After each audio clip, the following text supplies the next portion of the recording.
Peter. Thank you for joining us today. Federico, likewise. Good to see you.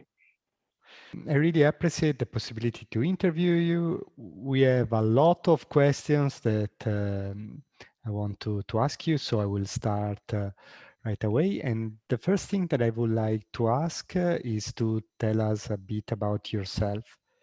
Well, I'm a software engineer, architect, and I've spent most of my career in the telecom space. So with companies like Nortel Networks, Ericsson, Arista Networks, and in a lot of smaller companies, startups in the communication space like Meriton Networks, Bel Air Networks, Lumina Networks.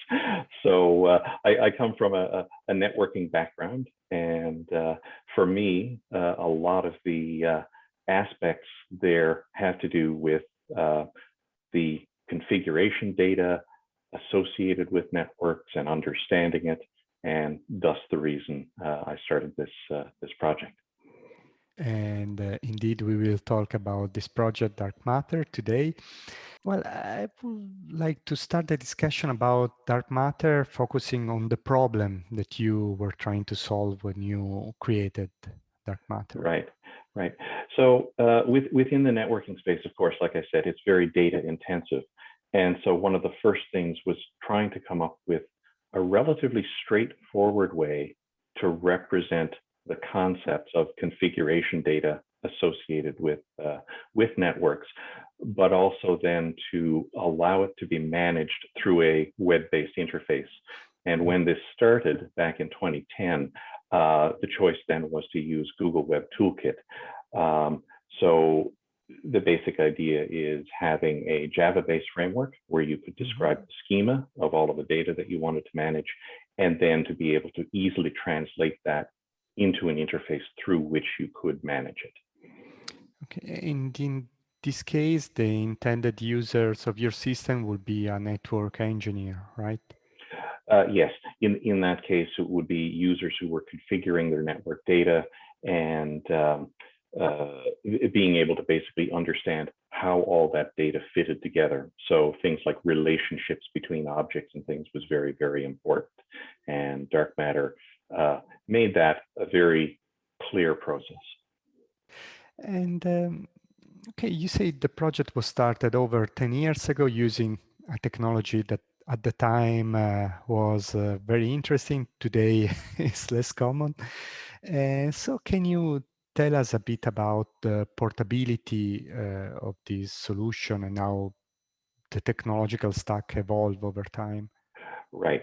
So the basic concepts have gone from strictly modeling data more towards being able to define concepts associated with anything. So as time went on, moving into different domains, what I found was that the same problems occur again and again. You come across a particular domain, you see people struggling to represent the concepts in that domain.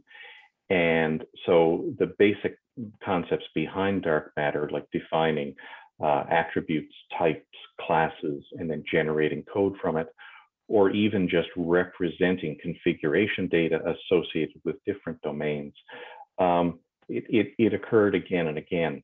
So as time went on, I basically began to build pieces that were more along the lines of a domain-specific language to represent things and provide behavior associated with those concepts.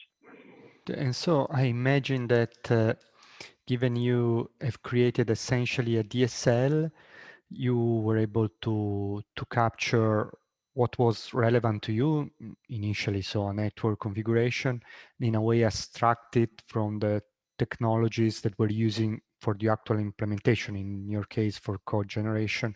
So make this logic survive all these technological transitions, right? Right. So that is one of the benefits of having a base model for whatever it is that you're doing. Now, still, most of my work has been in Java, but I've also used these mechanisms to generate Python, to generate Golang, to generate other forms of schema that are required. and in some cases, I guess, augmenting existing DSLs in a way that adds more descriptive aspects to them. One area where I had done that was with Google protocol buffers. So we were using Google protocol buffers to transmit the state status information, performance data, and things like this from devices. And Google protocol buffers is an incredible, compact form of sending data from one place to another. Also makes it so that if there are changes in the data from one version to another, it seamlessly handles those things. Fantastic mechanism. What was missing was a way to be able to document that data, which was very important for the end users of it. So in that particular case, I simply modeled the Google protocol buffer concepts in dark matter, but then allowed the engineers on the device to extend it with definitions like, succinct descriptions of what each of the fields meant, the units involved, and so forth, and then use that to generate the Google protocol buffer spec, but also generate FrameMaker documentation. Once again, that's an older form of things, but the documentation guys love this because there was a single source of truth for what the data was. You were able to have the Google protocol buffer specification for the device and for clients of that data, but then also get the documentation from it, which was being built as part of the build process. And so it basically helped everyone communicate and get useful information to make using the data easier. So yeah, I imagine that the documentation for this kind of system is very important because probably they're going to last for a while. And well, it lasts for a while, but then it also changes on a fairly frequent basis. So having that as a clear mechanism to say, oh, we've added new fields in here, or we've, more importantly perhaps, we've changed the meaning of something, and that it's immediately reflected in the documentation and in the API that's been generated from this code. So it's documenting things, very, very important. so we talked a little bit about the advantages. We gave an idea to our listeners of the main goals of the project. Maybe it is the right time to show a little bit how it looks like. Sure. I can just give you a short demo of basically a starter project. So let me just see here. Share a screen. Okay. So Good, can you yes, see that I screen can here? see it. I can see Eclipse. Right. Okay. So basically, from the dark matter site, we can provide the link later. You can download this starter project. And the idea here is that we have no real code associated with your DSL at the starting point, just a framework. So from here, you will do basically a bootstrap of the project. And it's simply asking you for a new package associated with this. So if we do something like we have example, and then example DSL, XDSL, and then it will ask you for basically a file extension or an abbreviation of your DSL. So in this case, we'll do XDSL. And it will generate a variety of things. So now, if we refresh our project, we'll get some interesting pieces out of it. So from this, it creates a file structure that provides you with the what I would call the meta schema of your DSL. So it's I've broken it out here. All of this can go into a single file, but I tend to break it out into various pieces. So basic concepts, and this is the thing. It comes from an object-oriented perspective. It's based on Java. So you will see things like class definitions. These wind up being turned into actual Java classes of different types, for instance, abstract classes, structural classes. And in this particular case, I've just had it generate a couple of basic concepts to show you the idea here. So you have your class definition, And then you have references to must-have or mandatory attributes. So in this case, it is a named concept, and it has a variety of other attributes that it may have. And your attributes are defined likewise as attribute definitions with names. Now, so something that looks a little bit like Google protocol buffers, although this was invented prior to that time, is unique identifiers for each of these things. This allowed for very succinct, compact transmission on the wire for Google not for Google protocol buffers, but for Google Web Toolkit. So the idea was you weren't constantly transmitting strings all over the place. You wound up with this. Now, at some point, we may talk about the future of things. I may wind up changing this so that you don't have to provide this. But at the moment, it is the way that everything is represented within the framework. So you have to provide a unique identifier within a given module for each of your different pieces. But so you have your classes, you have your attributes. You can also define types. So things like enum definitions you can have. And then something else which basically allows you to define complex types with required parts and optional parts, and come up with basically very succinct microgrammars for particular attributes. So in this case, you have a reference to a concept B, some string things to say why you're doing this is to provide, say, an alternate name for something. And then so you can specify it in a single line without any or without very much syntactic cruft, as I would say, so that you can simply say an example of this attribute would be, and I'll show you the instances of these objects. William, prefers this, Bill, and then you can put in an optional note or something else like this. But from this, you can build up fairly complex structures that are very easy to write into a file. So, for instance, those are the basic pieces from that. Like I said, it generates a series of code that you can then extend with your own behavior. So, for instance, for each of the concepts there's a separate file that's generated, and you can go ahead and extend this with behavior. Anyway, there's a lot of different aspects associated with that we won't have time to cover, at least here. But then the actual example of the data associated with this DSL, it would be you have a module. Basically, the whole thing is set up in terms of being able to specify modular chunks of specification. Modules allow you to include other modules. And then within this, you always start with the type of object that it is that you're defining. If it's a named object, you have its name, and then the attribute values associated with that. So in this particular case, we had the alternate specification, and this is an example of how you would actually specify this in the grammar. The nice thing about all of this is that you don't have to do anything special in terms of parsing or figuring this out. This is all built into the framework. So you can get started very, very quickly.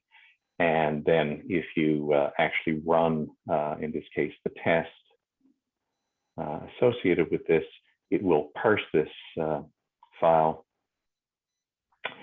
And in this case, all it's doing is it's finding all of the concept A's and printing them in this format, which is simply called object instance format.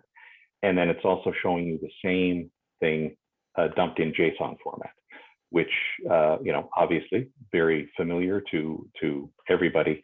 But it's the way that the object instance format works is that it has a lot less in terms of, quotes and colons and braces and so forth. So it's cleaner for a lot of users to be able to specify. But if you want the data in JSON, you can have it in JSON as well. So from there, you can also just do, this is one of the other things that I always find starting a project myself, is it takes time to figure out how to build the project and deliver it. And with this starter project, all of that stuff is taken care of for you. So you can do a Maven build. It will go ahead and create what's called a shaded jar, which basically has the entire set of code built into it. It's self-contained. Now, what I'm not sure is if I switch windows, can you still see my screen? I still see Eclipse. Okay.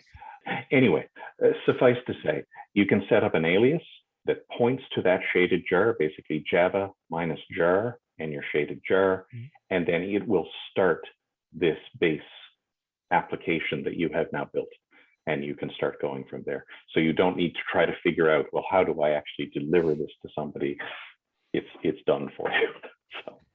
So anyway. You can see you have put a lot of effort on engineering this and make it really usable for your colleagues.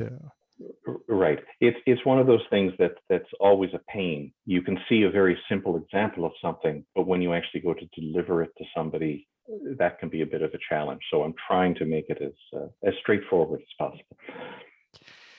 So if I understand correctly, using dark matter, someone can define some data structures, but also a lot of constraints for this data structure. And then someone else can actually define the data that respect that data structure, right? Correct. Yes. Now, for instance, I was going to show you, because I'm not as new here. Let me just see here. Yes. So let me just try this. Okay.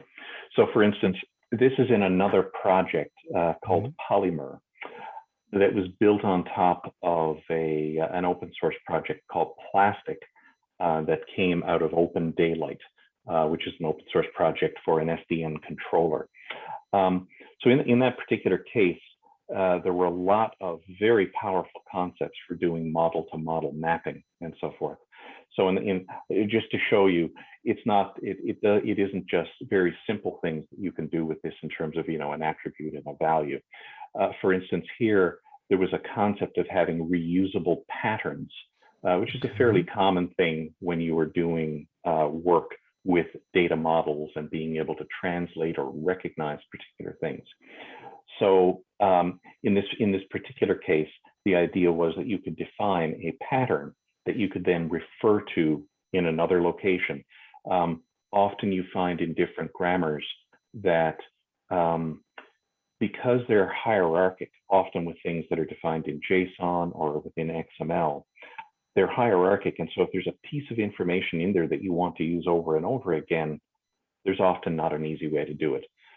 With the dark matter setup, you can actually have it so that you refer to this as a first class thing. And then in another piece of the grammar, you can simply say, I'm going to make a reference to a plastic pattern.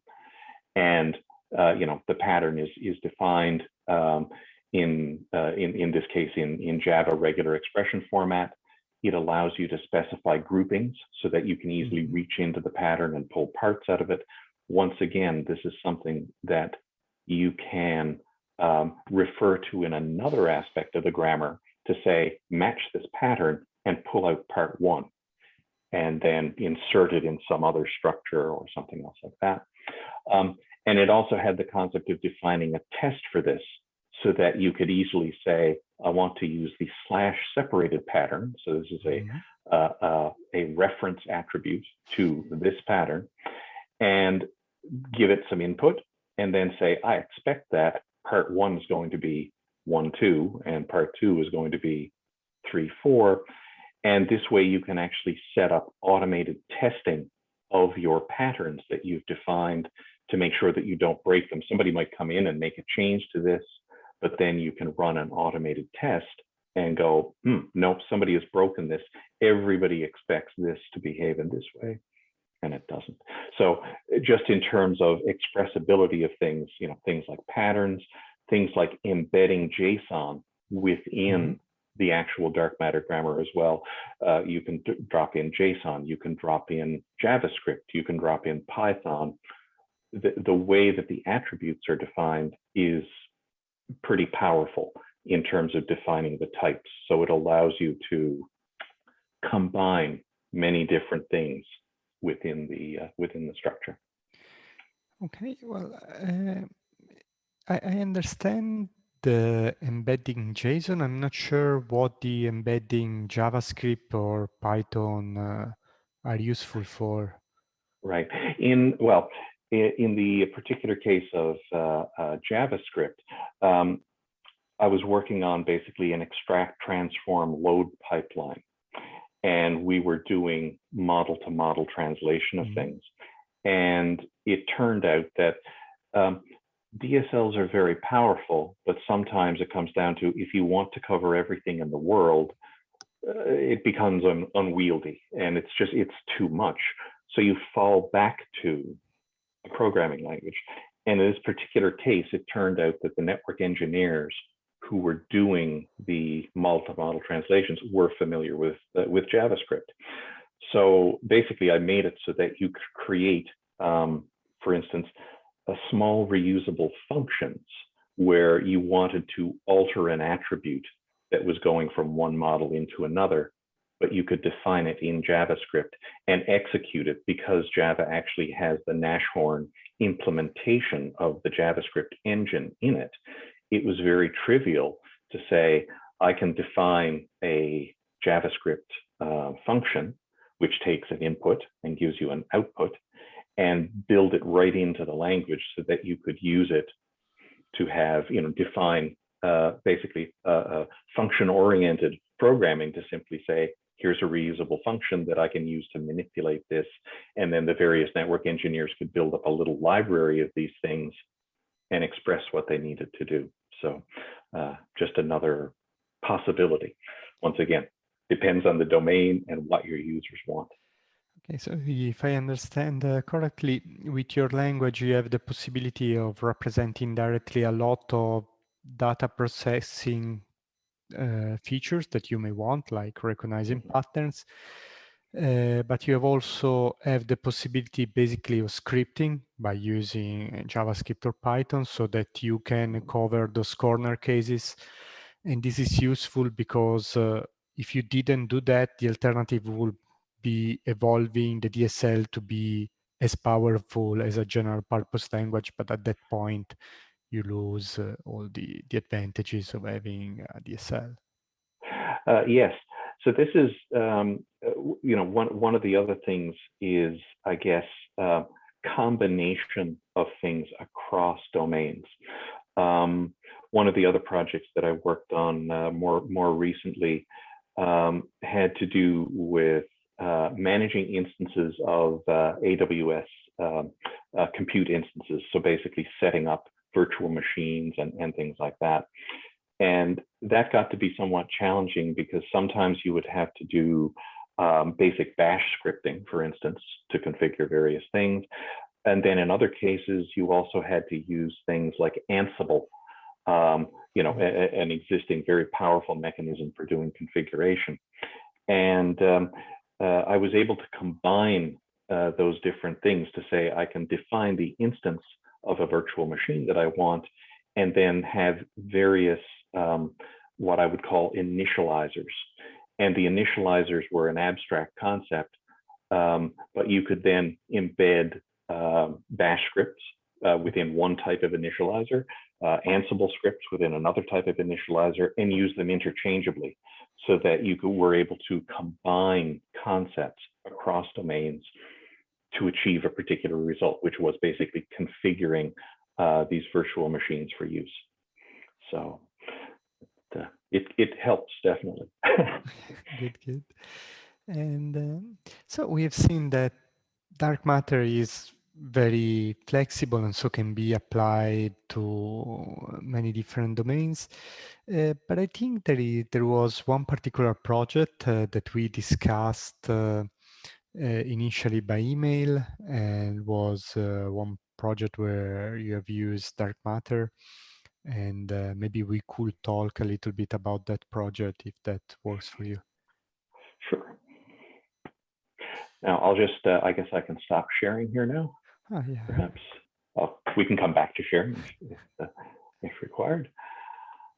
So which particular piece were we Uh, referring to? I think there was a project about rewriting an NMS project using dark matter that previously was written Ah, in Clojure. right. So this is basically a what I would call a life cycle service orchestration product that required information from a disparate set of network devices.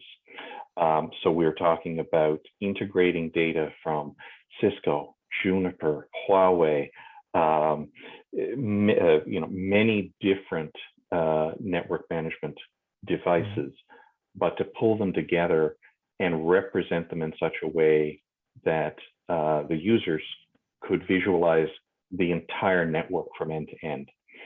And so the challenge there was primarily that you had network engineers who understood, for instance, the command line syntax of show run config Mhm. on all these different types of devices, but they're all subtly different.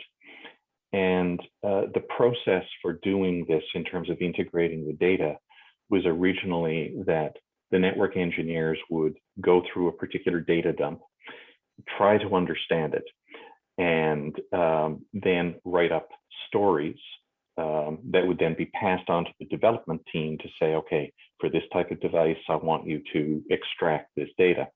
So it was a very labor intensive um, process, as it were.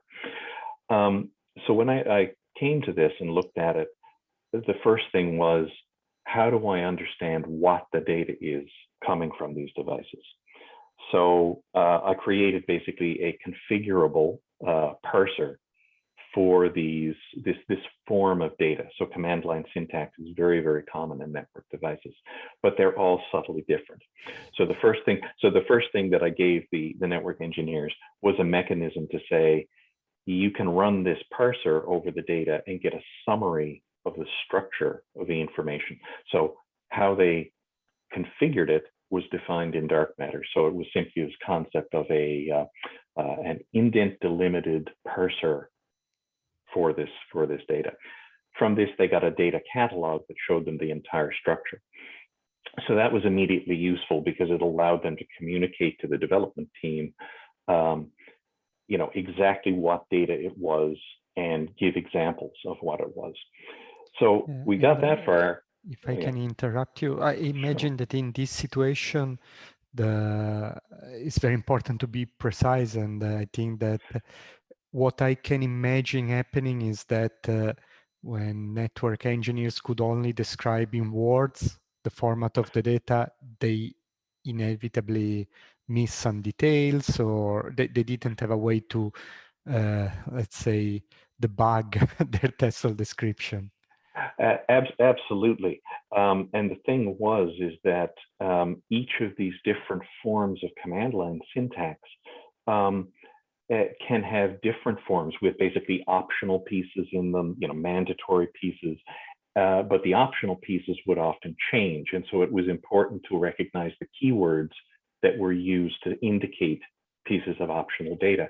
And of course, these dumps from particular devices, tens of thousands or hundreds of thousands of lines long.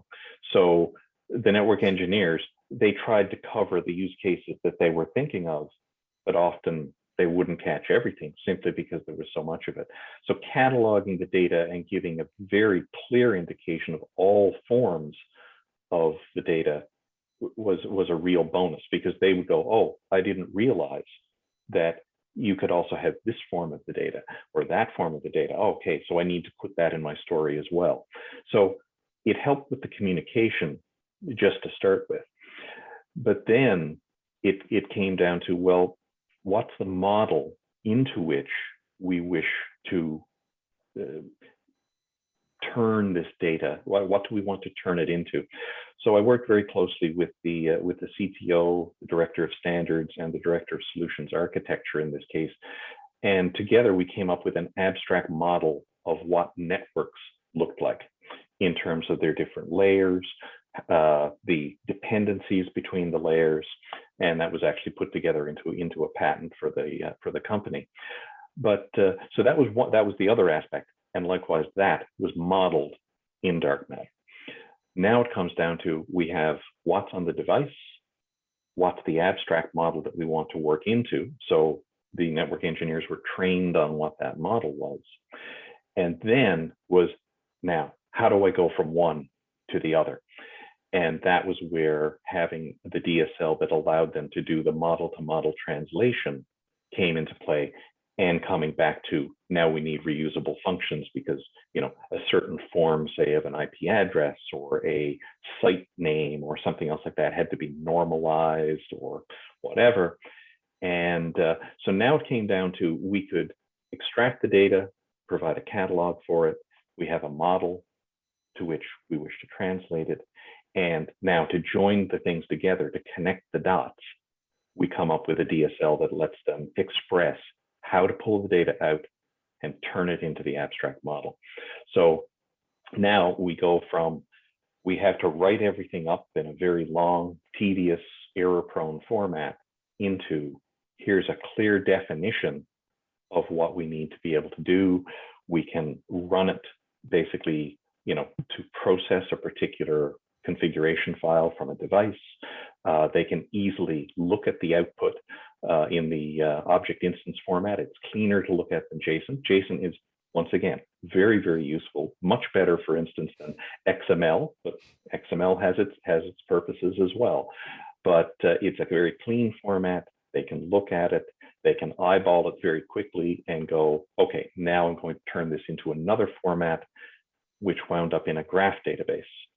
And that was based on the schema defined by this abstract model of what the network looked like.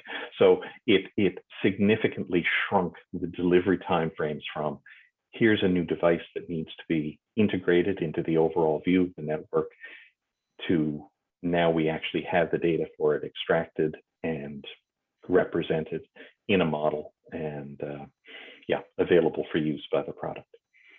Okay, so if I understand correctly, before using dark matter, basically the network engineers had to look at logs, understand the format, describe it, give it to developers. Developers were trying to implement it. Eventually, they will recognize corner cases for which there was not a description, or maybe the description wasn't absolutely precise, maybe some details were overlooked, so they had to go back, talk with the network engineers, and yes, talk yeah. and talk So again.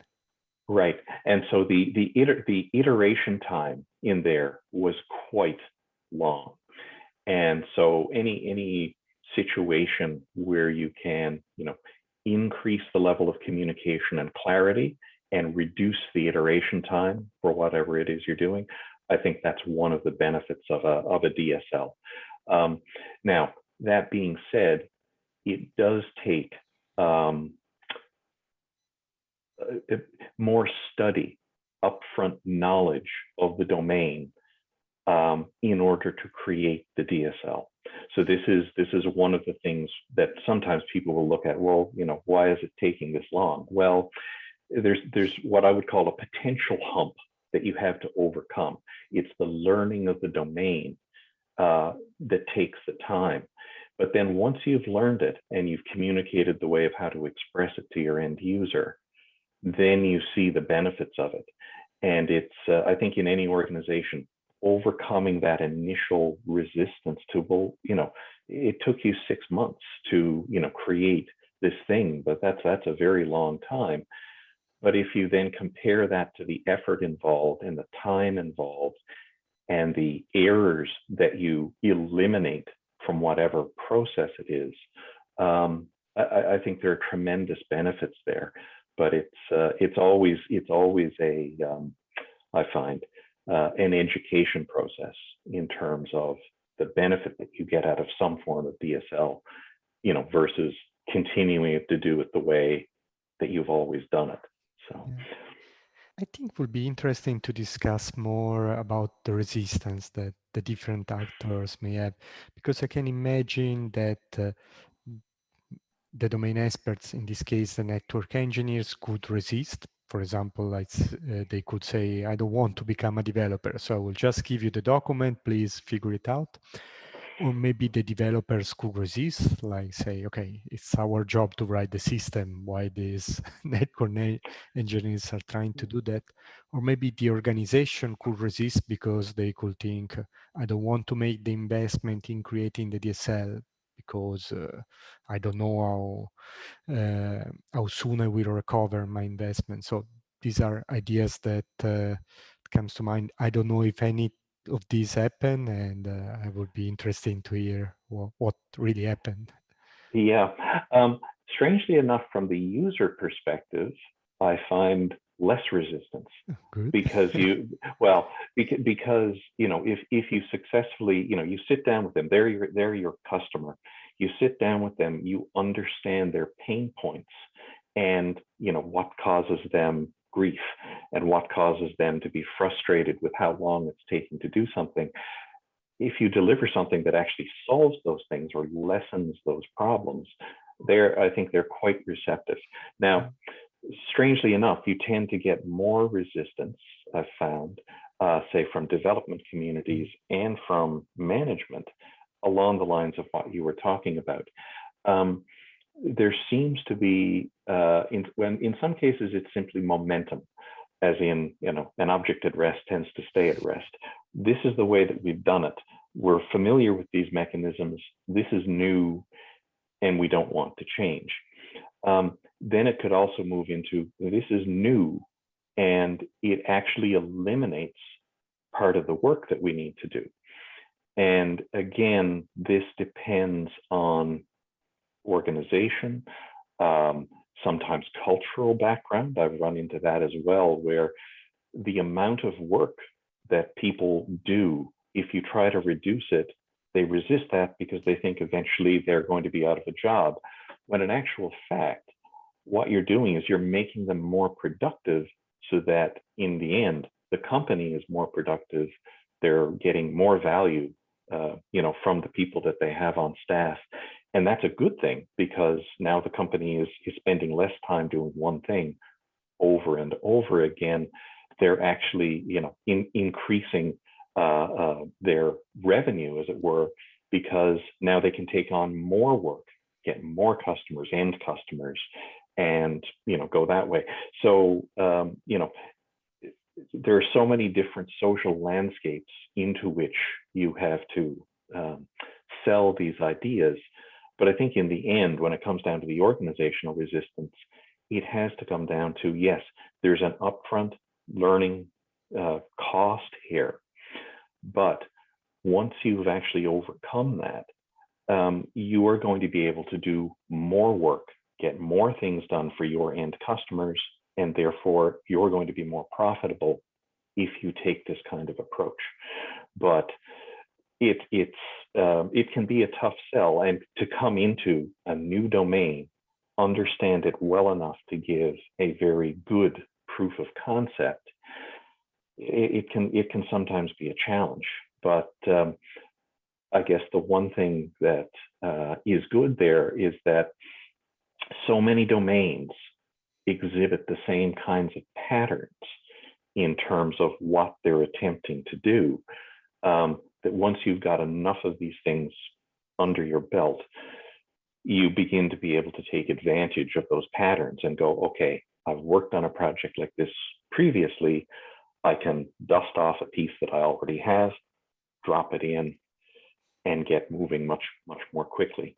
But for anything, there's always that learning curve, and explaining the benefits, to the developers involved, to the organizations involved. Sometimes you're successful, other times you're not. And I think this is why these kind of discussions are very important for the community to show examples of where this work and what kind of benefits it brings, and also discuss the fact that yes, resistance is normal, we experience it, there are reasons for it, but in the end, if organizations are willing to overcome that resistance, there is the possibility to an improvement. And I would like to talk exactly about the advantages that you think this solution have brought in practice compared to the previous system. Right. So in this particular case, it was really the network engineers, or actually it was more of a pre-sales engineer that I helped in this case. The particular company that we were doing this work for was a new potential customer, and they needed to see results in a relatively short period of time. And this person had basically come into the company really only maybe a month or so prior to my having put this entire mechanism in place. And he was able to, within a month of coming in, he was able to integrate new devices that this customer had been dealing with that we hadn't even seen before. So the existing network engineers hadn't been dealing with this device before, had no experience with it. But this gentleman came in. I showed him the basic concepts. He grasped them very, very quickly, and was able to do the integration and do a proof of concept for the end customer within a very short period of time. And in the end, we wound up, securing that customer, and it was a big win for the company. So it was basically to be able to bring somebody in and within a month make it so that what had maybe in the past taken 6 months for an experienced network engineer to accomplish, going through the previous development approach, was pretty satisfying, I guess I'll put it that way. So we can say that speeding up development by 6 times is quite an interesting achievement. Probably many companies are interested in that kind of improvement. Indeed. Well, I would hope so, because I mean, in the end, it means you're bringing in more revenue because you're able to do more work with this. Well, to do more work with the same amount of people. Some people will look at, you can do the same amount of work with fewer people, but I don't think generally companies will do things that way. They have employees who've been working with them for a long time. They understand the landscape of what it is the company is trying to do. And I don't think many companies will actually look at it as an opportunity to get rid of people. I think they will more look at it as like, we have this backlog of potential customers that we haven't been able to deal with. Now we can actually start dealing with them and expanding the amount of work that we can do. So anywhere where you can reduce the amount of development effort to satisfy an end customer, I think you've got a tremendous business advantage there. And it's just, once again, you do have that potential hump you have to overcome. You have to understand the domain well enough to do something that's useful enough to get that reduction in the iteration time to perform whatever task it is that you're doing. Yeah, and I also think that from the point of view of the domain expert, in this case a network engineer, must be very satisfying to be able to achieve more in the same time. In a way, you compress the boring mechanical part, but the part your actual contribution stay the same. You're just able to produce it in a much smaller time.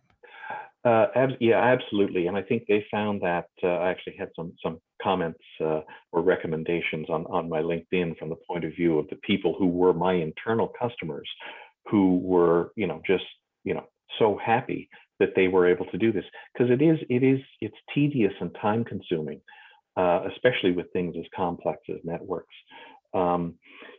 To go through all of this data. So anything that lets them understand and grasp the data more quickly, and then actually see the result of their effort for their end users, I think was very satisfying to them and very energizing for them, because it was like, I don't have to, do all of this work up front and then wait several weeks, for some result to come out. And then that brings to mind another thing, which is context switching. The more time you leave between various parts of whatever it is you're doing, you lose your context. And then 2 weeks later, somebody comes and says, hey, I've got that data. It's been extracted into the database. Can you check at it? And you go, well, now I've sort of forgotten what that is, and now I have to go back. And so context switching is a cost as well. And I think that's one of the things that I don't know if I've ever really sort of put it that way, but I find myself, if I'm working on a project, if I can work that project through to completion without them being interrupted by many other pieces, I tend to be more productive. And I think that that's what they found, was that they had the context, they understood the customer problems they were trying to solve, and the data associated with this, and that they were able to go from here's the data to here's how we actually want to present it to the user so that they can see how their network is connected, and do it in a week as opposed to several months. I think they were, that's great. Now we've done that, and now I can move on to the next customer and solve their problem. So yeah, context switching, the more of it you can reduce, I think the better off you are. Okay, we are running out of time in a few minutes, so I want to be sure we cover a few more points. Well, a theme that recurs many times in discussion about domain-specific languages and model-driven development in general is that they seems to be used mostly in Europe and less in North America. While I think you're based in North America, right? So can you Yes. comment on this? Yeah. It's more of a feeling. I'm not. I can't point to substantive data on this, but I tend to find that most of the blogs that I read and people that I follow tend to be more based in Europe than in North America. And the only really big code generation conference I've ever been to was actually in England. The code generation conferences that were there. I was only lucky enough to go to one of them, and it was one of the most, I guess, professionally satisfying conferences I've ever been to, simply to be surrounded by people who, I think the same way in terms of what the benefits of domain-specific languages, model-driven engineering, code generation, and these kinds of things are. And once again, I'm thinking back, this was quite a while ago now, but I would say basically all of the people that I met there were from Europe. And it was, it's quite puzzling. I don't know if it's a cultural thing, if the background of people in Europe tends to be more formal from the point of view of software development, not so much the move fast and break things, which tends to be maybe more of a Western, when I use it in that term, Europe would be involved in Western civilization, but I would I'll say North American view of things. I'm really not sure what the difference is, but it just seems to be that way. And I've worked with people in different organizations in large telecom companies, for instance, with Ericsson. And even within Ericsson, I found that there was a core set of people in Stockholm who were very aligned to model-driven engineering and code generation and things like that, whereas the local office was not nearly as aware of these kinds of things. And I'm not sure. It's an oddity, but it's good. I appreciate the fact that there is a community there, and you are part of that community, and educating people on these things and helping us, with different approaches to this. And yeah, I appreciate that you are all there. Yeah, unfortunately, I never attended Code Generation, a conference that I heard many people talk about, and so I wasn't that lucky. Yeah, but it's true that if you're based in Europe, maybe it's easier to get in contact with some of the people working in the area. For example, in my case, during my PhD, I was able to spend 6 months in Germany working with Mm-hmm. Markus Wolter and his team, and that helped me Ah, a lot to learn about this world. Yeah, and yeah. yeah. Yeah, indeed. I mean, yeah, geographically, traveling, within, especially the mainland of Europe and everything else, is considerably easier than in North America, where things are fairly distributed in terms of distances, cost of getting to different places, and things like that. And being in Canada, at least staying in Canada, it's even worse because we're much more sparsely populated, and things like rail travel and whatnot. It takes a long time to get to different places, so you have to go with air travel. And yeah, it's definitely much more much more expensive to get around. Yeah. So yeah, definitely could be. And I think that before we close, one thing that we need to discuss is the future of dark matter. So if you can tell us what you're planning for the project. Well, I think in some regards, this opportunity that you've given me has really wanted me to do a lot more in terms of proselytizing, presenting this and educating about the benefits of this. Um, so I may wind up taking it in the direction of calling it something like dark meta, because most of the information here, it's not really dark matter data so much as much as it's the meta information around different domains, and being able to express it, being able to combine them, and this kind of thing. And I've been using this in basically every company I've been in for the past decade. But I haven't really had the time to put into educating people about it, documenting all of the things that are there, putting together, a weekly or a monthly, blog about how to approach different things. So I think this is good impetus to start looking at that, and sort of investing a bit more in, making it available to more people. And is there a website where people can find out about dark matter, or a link we can share?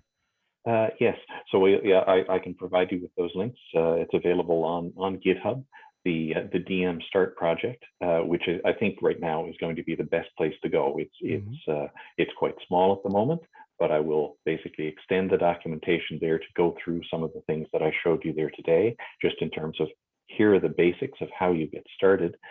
And then the idea would be I can expand on that to say, okay, here are some examples of, more real world things. Instead of just a concept A and a concept B, let's actually walk through creating something from scratch that is, real.